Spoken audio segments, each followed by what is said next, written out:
This is in remembrance of my cousin, Hadi, who died 7 years ago. In a moment, your whole world can shatter and change. One day you can be playing with your children, grandchildren, eating dinner with your spouse, having fun, taking a walk, running. Running was something my cousin loved to do. And the next thing you know, your world is turned upside down. I too shared the sport of running with my cousin, but his running came to an end because he left this earth to go to be with our family. Now, this is a little remembrance I wrote for my cousin. My dear cousin, who used to be a brother to me, it's been 7 years since you left this earth to join our family up in heaven. They awaited you with open arms. I hope you're having Maxwell House coffee with Grandma. You know, my mom, the strict one. I miss all of our outings as kids.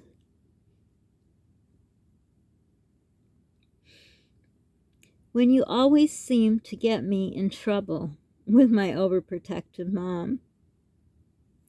But you showed me how to have fun, how to live life to the fullest. If it wasn't for you, Hadi, I don't think I'd have any memories of these shenanigans we did. You brought life into my world.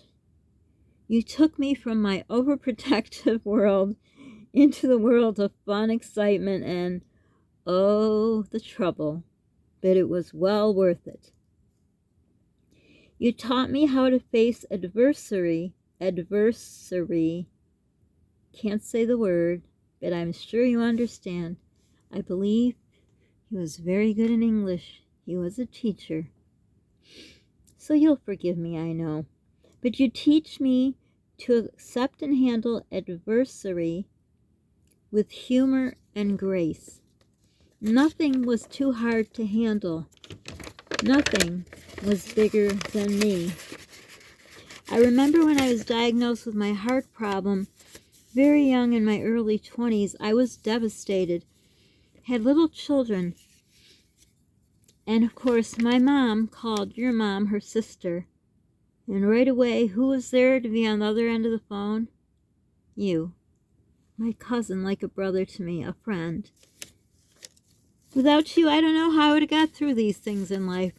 You explained to me about other people who had health problems, and even a simple thing as a thyroid medicine that someone has to take for the rest of their lives, because I was told I would have to take a heart medication for the rest of my life, my young life. How could this be? How could it be, my older cousin, I asked. And he said to his much younger cousin, as he always referred to me, I was younger than him, but I always said I was 39, and he always went along with it. But you told me there are many people that have to take medication. You know I'm scared because it's my heart, and he'd be scared out of his mind. But who would ever think, never in my wildest dreams would I think, that his ending years would end in a horrible, horrible disease of cancer. I remember how much you were there to help me through my journey. Such a great person you were. I not only because you're my cousin, I don't know any other human being on this planet who was as kind, giving, caring, so much into your church, had so much faith, and lived by God's words. You helped me through my journey. You prayed with me quite a lot. What I miss the most is every year on my birthday you called. First when you lived at home you sang, you and your mom, happy birthday to me. Yes, we did those silly things, and my mom and I sang happy birthday to you and your mom, and my mom, you get the story. That's what we did. And you always wrote a special poem for me on my birthday. When you called me, you read it to me. You said, oh, it's nothing special. But they were long. I was so happy you took the time and wrote it, but you thought it was nothing. It meant a lot, and they were beautiful. They sounded like things written in a book. He wrote from the heart. I'm like my cousin in that way. I write from the heart, I live from the heart. And that's what he did too. Back to I veered off, of course. You introduced me to your hot friends with their hot cars. Yes, my mom didn't like that, but we still did it, didn't we, Hottie? You wanted me to enjoy life. Yes, you were older than me, and probably, well, I was 13. Yes, I was, when you introduced me to the hot guys in the hot car. Boy, that Lambo was nice, and so was the driver. We could only fit 2 people. So as you distracted my mom and yours, I believe, I don't know how I was even able to get in that car, but I did. I was so excited. I don't know, more excited about the guy or the car. But my goodness, did it go fast. It went so fast, I thought I would never see you again. I would never get back in one piece, but I did. You know why? I had faith. You taught me a lot about faith. You helped me through many things. The death of my mom, when we went to visit her, my biological mom, in Canada, where you lived. When I found her dead on the floor, and we went to your house, and I remember you held my hand, you hugged me, you held me as I cried. You watched TV, you played the piano. You stayed up with me all night to comfort me, to get me through, to tell me to have faith. You read the scriptures to me. You got me through that most horrible time of my life. I thank you for that, and I hope I gave back to you in return. My mom called you to come talk me out of going out with my older boyfriend. So you came here and we all went together. And she said, make sure you tell her when you get back he's too old and all kinds of bad things. But to my mother's surprise, we came back from the date, in quotes, and she said, how was it? And you said, in true form of you, he's a great guy. I think he's great for Sandra, as you call me. Only you could call me Sandra or Sandra. Only you.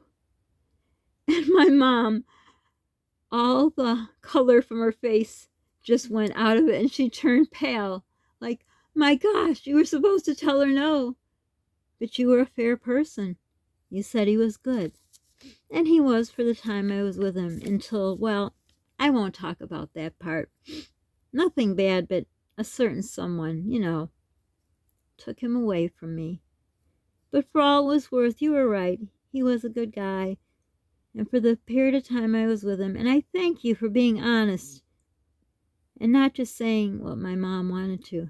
And when you came, I remember a lot of times when, I think I was about between 12, 14, 15, you ordered flowers and you arranged them. You loved to arrange flowers, and I loved to watch you. You had a talent. I never asked you, did you do this outside of when you did it for me? I'm sure you sent flowers to your wife, your daughter, and all. But was this something was one of your passions? I don't know now. It's too late. You are gone. I miss you so, so very much. But the things you did for me, you truly taught me about life. You also broke some rules. Like my mom, the one who raised me, would not let me shave my legs. And we were sitting watching a baseball game in Toronto. And you said, Sandra, you need to shave your legs. I said, I know, but my mom won't let me. Took me by the hand. We left the baseball game, went across the street, and there was a drugstore. I can't remember the name anymore. But you bought shaving cream and razors, and I think that's all you got. We went back to the baseball game, and there was a spigot of water or a hose or something, and you washed down my legs and put shaving cream on, and you shaved my legs. You must have had a piece of, no, I think you had a handkerchief. I think you had a handkerchief on you, and that was from your dad, Uncle Gunter. I'll never forget him and his handkerchief. But maybe you just had a Kleenex to wipe off the razor, and you said, "There, Sandra, much better." I said, "I know, but how are we going to face Mom?" He says, "Don't worry, I got you covered." And he did, as always. Then when you took me into downtown Toronto on Yonge Street, not a good place. There were things that you told me about that, oh, my mom never found out, and she's gone now too. So I hope you're not filling her in about that stuff. That was supposed to be left between you and me. He educated me on the wrong side of life, that he wanted to make sure that, it's hard to explain. But the day we were there on Yonge Street, which is a street of, well, let's say, what are they called? Let's say it nicely, ladies of the evening. He told me about things in life that my mom didn't. There happened to be a sniper on the building. What in the world? How would that happen? You see, my bad luck started long ago. That my cousin took me, and we pushed me into an alley or somewhere. I don't know where we were, but he protected me, his younger cousin. But he showed me Yonge Street, and if anyone's been to Toronto, you know about Yonge Street. So he wanted to tell me about things in life that he knew my mom wouldn't, and I thank you for that. I thank you for everything. Oh, this is so, so very hard. But the mischief you got me in, we had so much fun. The shenanigans, nonstop. I still remember the picture. Oh, if I could find that picture and put on as a thumbnail for this video, I'm sure it's on another memory card. I can still see your face when you came to my first communion. I thought I was a bride. I imagined the day when I'd get married and have a veil and dress, and, well, the first one didn't work that way. But you told me about all that, veils and dresses and weddings, and you said, whatever comes, take it as it comes. And I did, and because of you, my wedding was special, even though it wasn't the wedding I thought of. My cousin was, I can't even put into words, he was like a scholar. He taught, he was, oh my gosh, anyone would have been lucky to be his students. But he just handled life in a way that, I don't know. I really need you now, Hadi. I need you. My life has been turned upside down, as has my son Polly, who you don't know.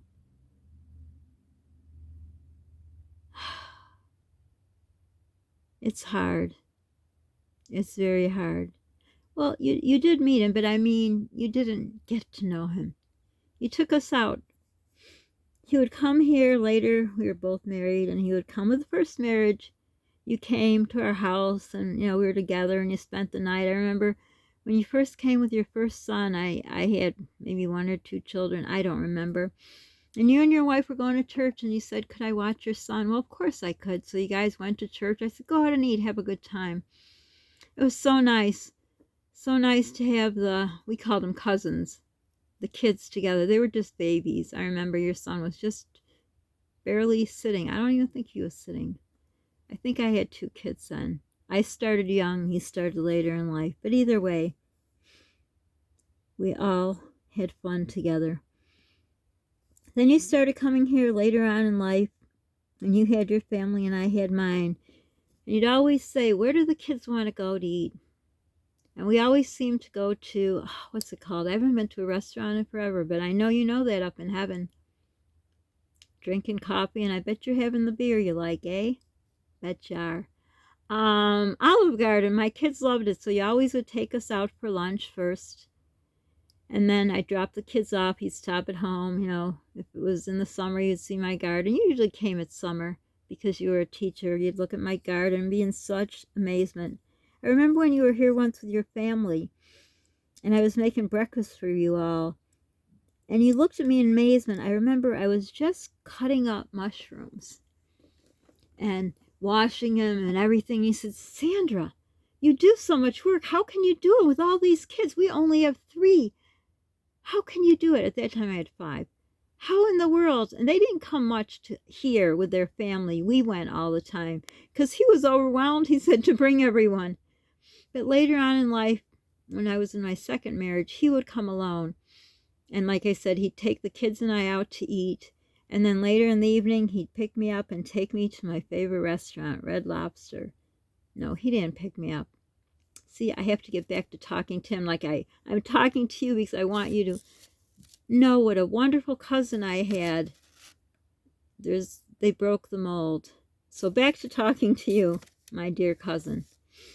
You took me to Red Lobster. I picked you up. That's why I was correcting myself. He didn't pick me up. I picked him up at a Holiday Inn. He always stayed at the Holiday Inn. He loved it there. He said they were so nice to him. I picked you up at the Holiday Inn. We went to Red Lobster. One time I was running late. I called you. You said, no problem. You just go across the street there. Well, the street he crossed, there were 6 lanes. I says, no, please wait. He says, no problem. And I almost think that was the last time we went. So when I got there, you were sitting at the bar having your beer. I don't remember what beer you drank here, but there was a beer you really enjoyed. Oh, I think it was Heineken. Do we have Heineken here? I don't know. I remember Heineken. He says, I'd like to introduce you to my friend I just met. He was like me in that way. We're the same. When my kids say, how do you just meet people and they talk to you? He was the same way. He says, this is my friend. I just met him. He's a private eye. Oh, in hindsight, I should have taken his card. Who would have known I would have needed it? And he talked, and he, just like me. Again, I'm sorry. Back to my cousin. I know you understand, Huddy. But gosh, I miss those days. I believe that was the last time we went. And then, afterward, we went swimming at the hotel. You were determined to teach me how to swim. I was determined that there was no way I was going underwater. I don't know if it was because I highlighted my hair. I had my hair highlighted back then, or if I was afraid. But you tried your hardest. So then you would come back when Grandma, my mom, we had to put her in a nursing home. It broke my heart. And the last time that you were here, I remember it was in May of the year she died. You said you would come back every month and we'd take her out. And we took her out. She wanted to make something called P-Doggy that's very special in our nationality. And I said she was going to go to one of my son's house and we were going to make them. And she couldn't. She was so weak. And he said, doesn't matter. I'm going to buy her the stuff. I said, but none of us make it. It's a 2-day job. And he says, but Sandra, you can do it all. No, dear cousin. Not P-Dog. It's a 2-day thing. I've never tackled it. My 2 daughters have. One of my son has. Not me. He said, it's okay. So we got her the stuff and some other stuff, some soups to bring back to the nursing home. We never got to my son's house. He was too busy. That's a shame. Because that would have been the last time we would have all been together. So we had fun. We picked up the kids and we went to, I forgot, it's not here anymore, an ice cream place. And you bought everyone strawberry shortcakes. My gosh, they were so big. I said the kids could share. No, they will each have one. Had that. Brought them back. And then we drove around and I think we stopped at McDonald's because my mom loved McDonald's. Had a kids meal. We both had a kids meal. She had a kids meal. We all had a burger and a Coke and fries. And then we were just driving around and showing her sights and took her by my house. It was hard to get her out of the car, but we did. We did because of you, Huddy. Thank goodness we did. Because that was the last time she saw my home. If it wasn't for you, she wouldn't have been able to live out her last months with what you put all in one day. All because of you. I couldn't do it alone. And again you said, Sandra, how do you do this? You go by the nursing home many times a day and you have all your children and everything you have to do, and you met Polly. You knew everything I had to do for him. How do you do it? You just do it, just like you. How do you do what you do? Everything you do, everyone you touch, he left an impression that no one will ever forget. And not only because he's my cousin, he truly was an amazing human being. I'm blessed to have had a cousin like that, who was like a brother to me. When I heard he died, my whole world shattered. What happened was that night when I was sleeping, I just had kind of weird feeling. I don't know what it was, just some kind of strange feeling. I first thought it was a mommy's sixth sense, but it wasn't. I Googled my cousin, I don't know why, and what came up? He had died. He died. I knew he was sick, but he died. My whole world fell apart. It just fell apart. I didn't know if I could go on, but I had to, because I remember when you talked to me when I was diagnosed with that deadly heart problem. You said you have to for your children, you have to for yourself. You have to go on. Whatever you have to do, you do it. But yet you question how I did things. It was because of you, my dear cousin. You told me you have to, and you do it. And somehow you get through, as we both got through. Gosh, this is hard. I can't believe this is my fourth take without crying. Now I'm trying to read what I write because I'm tears in my eyes. Okay, sorry for putting you on hold here. But to your family, I want them to know that you are so, so terribly missed. You left a hole in my heart, the brother I never had, a cousin who was more than family, who taught me about life, who showed me how to enjoy life, got me in trouble, but got me out of it too. You will always forever live in my heart. The memory of you and the memories you left are a footprint of you left. When I look up in the sky, I see a shining star, and I say to Polly, look up there. There is my cousin Huddy and Grandma, Grandpa, and everyone else. And I know he's cheering them all up as he did on Earth.